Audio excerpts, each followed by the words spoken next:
The Melbourne Football Club have sacked premiership-winning coach Simon Goodwin.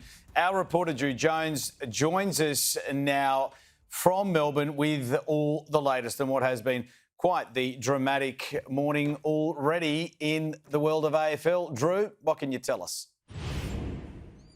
Hello, Jim. Yeah, we're still waiting for official confirmation from Melbourne, but Simon Goodwin has been relieved of his duties in his 9th season as coach of Melbourne. So a board meeting last Monday, and it's fair to say it had been a tough season for the Demons so far as they try and reset this playing list. When he met with the board last Monday, only 6 wins to his name. It was just off the back of that horrible loss against St Kilda. Goodwin presented to the board in what was a routine meeting scheduled for them.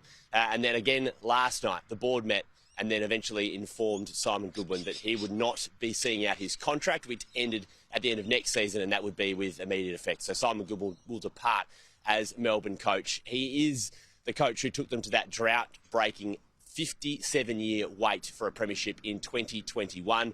But cultural issues have marred this season and all, basically the last 4 or 5 seasons at the Demons. Unrest off the field, unrest on the field with results. They got their 7th win of the season against West Coast in a dominant display on Saturday, but that was not enough to extend his tenure until at least the end of the season. So this is a bit of a surprise in terms of the timing, Jim, because we expected with the new CEO, Paul Guerra, not starting until the end of the season, and there was going to be a change in presidency with Brad Green likely to hand that over to Stephen Smith, that they would at least wait until the end of the year once everyone was in place, all of the key pillars. But they have gone early. They have started their complete refresh of this Melbourne Football Club, and they've supercharged their ability to now get on that search for a new coach. Of course, there are plenty of experienced candidates available. But as recently as last Thursday, we spoke to Simon Goodwin about his future. Here he is speaking about his tenure at the D's. These conversations are ongoing.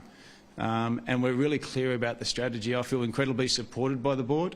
I have for 9 years. And we've been able to go through these challenges before with clarity and strength and stability to create success. If you purely look at results, you'd probably get confused or you get consumed in the wrong things, because if you look a little bit deeper into some of the transition that's taking place, there's a lot of positives going on as well. But we all get consumed in results. And I'm sure our fans do and our supporters do. And our job is to coach the process and coach the strategy and know that the results will come. Our fans and our supporters and our players, they're hurting because of the results. So that was last Thursday, Drew, how quickly things can change. And remembering they had that big win at the weekend as well. But to be fair, it has been a poor season, been out of finals contention now for a while. So has this decision to sack Goodwin been a huge shock?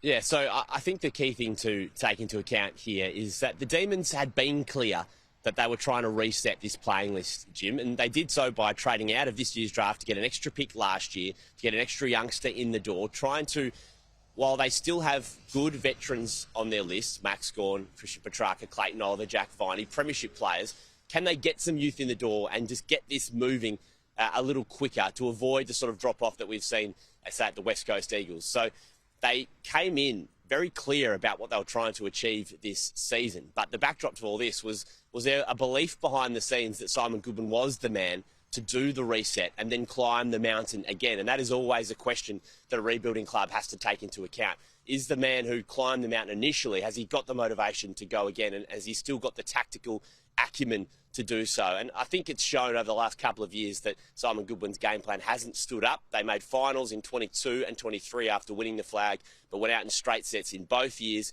and then they started their decline last year, 11 wins, and then, of course, this season they have struggled. So they haven't been able to refresh on the field as, I guess, quickly as they would have liked, and he hasn't been able to turn around the results this season. And then you've got the backdrop to all of this, which is the change at the football club. Kate Roffey, the president, moved out of the footy club unceremoniously at the end of last season, with Brad Green brought in as the interim president. And then Gary Pert departs as CEO as they try to revamp the culture off the field, because that has always been just bubbling away. Issues with players, issues with the board, issues with power brokers at the football club. You think about all of the drama with Clayton Oliver.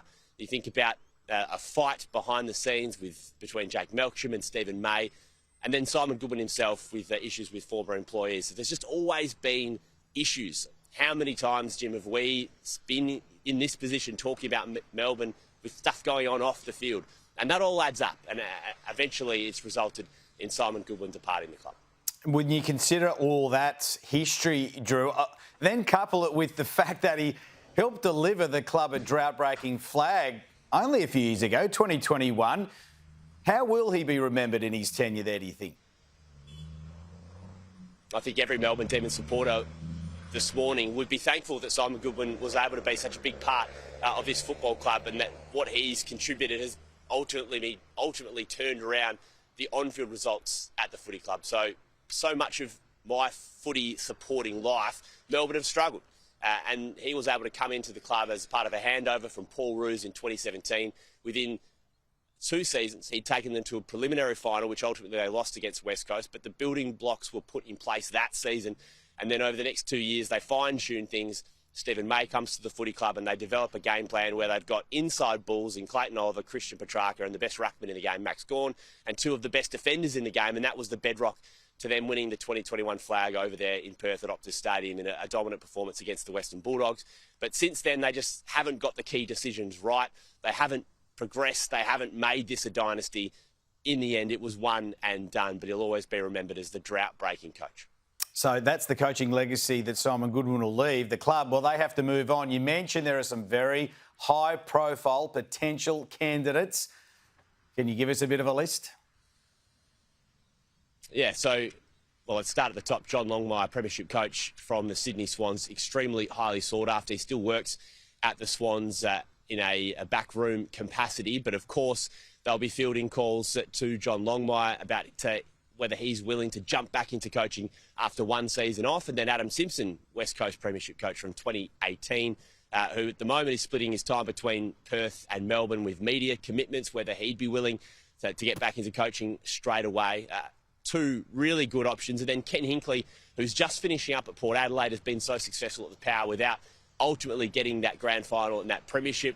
Potentially would be under consideration, but perhaps he would like a year off after what's been a really tough year at Port Adelaide.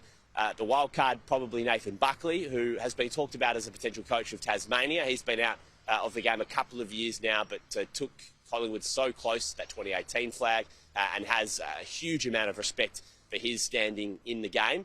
And then someone who's been talked about this morning already on Talkback is Danny Daly, who is the football manager at Brisbane. That would be an untried coach, but a very respected man within football. Brett Montgomery, Ashley Hansen, Daniel Giansiracusa, just a few names from the assistant coaching ranks who have also built up a nice body of work as they look to potentially get their first job.